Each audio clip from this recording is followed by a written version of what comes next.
Sous la pression du succès de sa maison de disques, Vanessa Paradis a failli se brûler les ailes. Portée par le succès de son album éponyme publié en septembre 1992, la jeune chanteuse alors âgée de 20 ans se lance en 1993, l'année du lancement de Gala, dans le Natural Light Tour, une première et grande tournée partout en France, mais aussi dans le monde. Le public est au rendez-vous, mais ce qui devait être la grande consécration d'une jeune artiste déjà reconnue va prendre un tournant dramatique. Tout avant pourtant parfaitement commencé. En septembre 1992, quand sort l'album Vanessa Paradis, les Français connaissent déjà bien la chanteuse et actrice. Tous ne se souviennent pas de son passage dans l'émission L'école des fans, mais ils ont été 1,8 million à l'avoir vue dans le film Noces blanches de Jean-Claude Brissot en 1989. Le film lui a valu le prix Romy Schneider et le César du meilleur espoir féminin l'année suivante, où elle remporte également la victoire de la musique de l'artiste-interprète féminine. Égérie Chanel, Vanessa Paradis n'a déjà plus grand-chose à prouver. 50 ans de Johnny Hallyday, coup de foudre d'Emmanuel et Brigitte Macron. Les 30 événements qui ont marqué 1993 Natural Light Tour, un entourage qui a vu trop grand. Son album éponyme, composé et réalisé par son compagnon de l'époque Lenny Kravitz connaît très rapidement le succès, porté par les singles Be My Baby, Sunday Mondays, Just Alone I You Are There et Natural High. Classé en tête des ventes, l'album chanté entièrement en anglais s'écoule à 1,3 million d'exemplaires dans le monde, dont 600 000 en France. Vanessa Paradis fête son 20e anniversaire le 22 décembre 1992, 3 mois après la sortie de son album. En mars 1993, la chanteuse débute sa première tournée, intitulée Natural Light Tour. Une expérience qui s'annonce monumentale.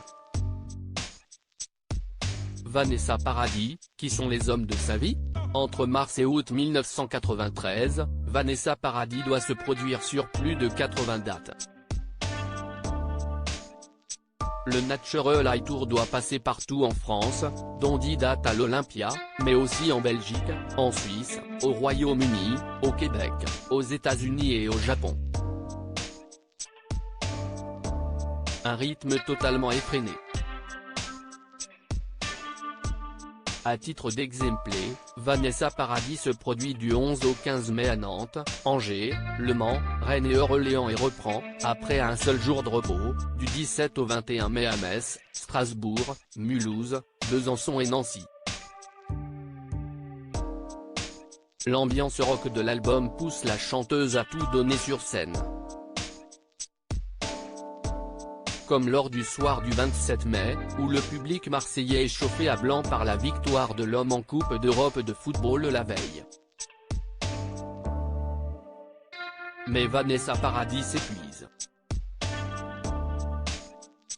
Une tournée arrêtée prématurément à force des concerts éreintants et de manque de jours de repos, ce qui devait arriver arriva. Le 31 mai 1993, à Toulon, Vanessa Paradis s'écroule sur scène, victime d'un malaise.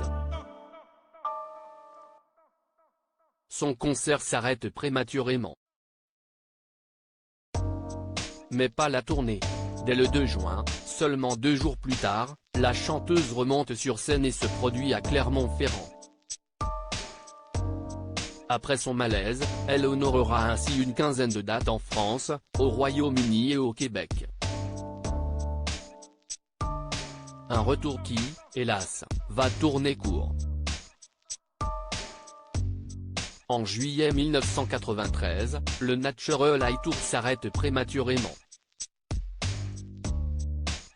Les 3 dernières dates françaises, belges et suisses sont annulées pour raison de santé.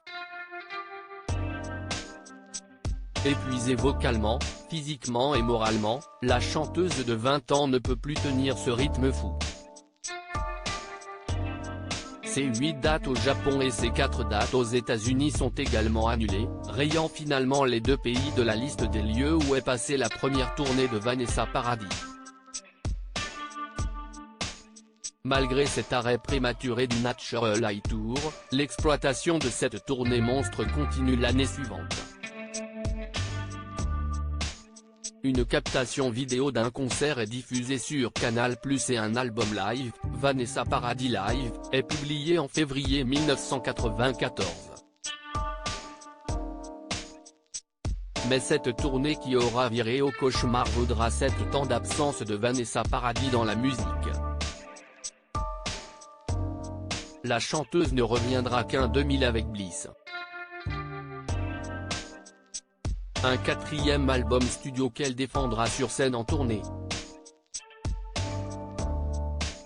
Crédit photo, Dagala Best-Bas Images.